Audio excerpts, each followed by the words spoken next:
আসসালামু আলাইকুম ওয়া রাহমাতুল্লাহ। সুপ্রিয় আলোর পথের দর্শক মণ্ডলী, আশা করি মহান আল্লাহ রাব্বুল আলামিনের অশেষ মেহেরবানি ও দয়ায় আপনারা সবাই ভালো আছেন। প্রিয় আলোর পথের যাত্রীবৃন্দ, আজকে আমরা আলোচনা করব যে 7 ব্যক্তির জন্য ফেরেশতারা দোয়া করতে থাকেন। চলুন আমরা পরিচিত হয়ে নিই সেই 7 ব্যক্তির সাথে যাদের জন্য ফেরেশতারা অবিরত দোয়া করতে থাকেন। আপনিও চাইলে হতে পারেন সেই 7 ব্যক্তির একজন। এই গুণগুলো যদি আপনার মধ্যে চলে আসে, তাহলে আপনার জন্য ফেরেশতারা দোয়া করতে চাইবে।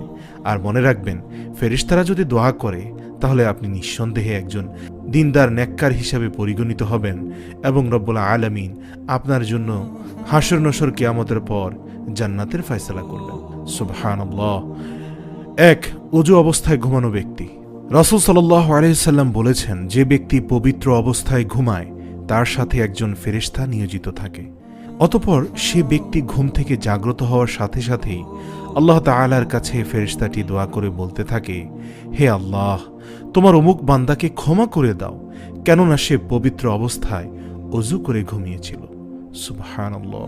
দ্বিতীয়ত হচ্ছে সালাতের জন্য অপেক্ষারত ব্যক্তি।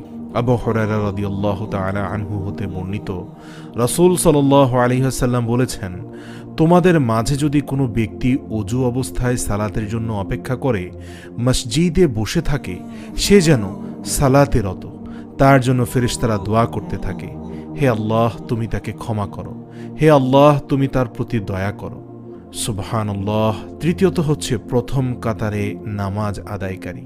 বারা রাদিয়াল্লাহু তাআলা আনহু থেকে বর্ণিত, রাসূল সাল্লাল্লাহু আলাইহি ওয়াসাল্লাম বলতেন, প্রথম কাতারে নামাজীদের নিশ্চয়ই আল্লাহ তাআলা ক্ষমা করেন এবং ফেরেশতারা তাদের জন্য ক্ষমা প্রার্থনা করতে থাকেন।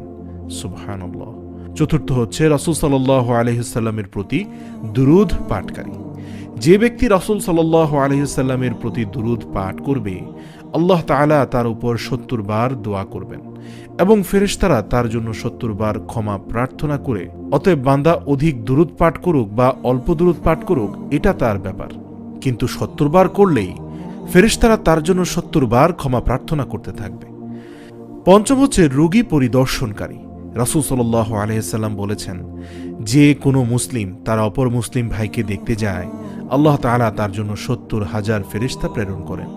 তারা দিনের যে সময়টি অপর মুসলিম ভাইকে দেখতে গিয়েছে, সে সময় হতে দিনের শেষ সময় পর্যন্ত তার জন্য ক্ষমা প্রার্থনা করতে থাকে এবং সে রাতের যে সময় দেখতে যায়, রাতের সে সময় হতে ফেরেশতারা তার জন্য রাতের শেষ সময় ক্ষমা প্রার্থনা করতে থাকে। আল্লাহু আকবার। মুসলিম ভাইয়ের জন্য দোয়াকারী। ষষ্ঠ নম্বরে হচ্ছে রাসূল সাল্লাল্লাহু আলাইহি ওয়াসাল্লাম বলেছেন, কোনো মুসলিম তার অনুপস্থিত ভাইয়ের জন্য দোয়া করলে তা কবুল হয় এবং তার মাথার কাছে একজন ফেরেশতা নিযুক্ত থাকে। যখন সে ব্যক্তি তার ভাইয়ের জন্য কল্যাণ এর দোয়া করে, তখন সেই নিযুক্ত ফেরেশতা বলে আমিন, অর্থাৎ হে আল্লাহ, কবুল করুন এবং তোমার জন্য অনুরূপ এবং তোমার ভাইয়ের জন্য যা চাইলে তা আল্লাহ তাআলা কবুল করুন। সপ্তম হচ্ছে কল্যাণের পথে দানকারী। রাসূল সাল্লাল্লাহু আলাইহি সাল্লাম বলেছেন, প্রতিদিন সকালে 2 জন ফেরেশতা অবতরণ করেন। একজন বলেন, হে আল্লাহ, দানকারীর সম্পদ বাড়িয়ে দেন, আর অপরজন বলে, হে আল্লাহ, যে দান করল না তার সম্পদগুলো বিনষ্ট করে দেন। তাহলে বন্ধুরা, আমরা কি এই 7 ব্যক্তির মতো হতে চেষ্টা করতে পারি না? অবশ্যই পারি।